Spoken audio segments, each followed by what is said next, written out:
Bala Cranberry Festival is completely important to Bala because it extends the business season, it extends the tourist season. Everybody comes up here, has a fantastic time.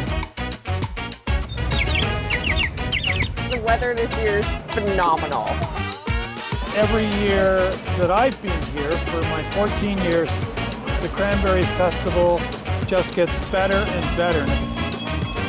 Bala Cranberry Festival is a huge economic driver for the town of Bala and a chance for everybody to come together to celebrate the harvest. Everybody's been super nice and Bala's beautiful. Yeah, we're having a great time. We've been coming up here for years. 9,000 people attended today.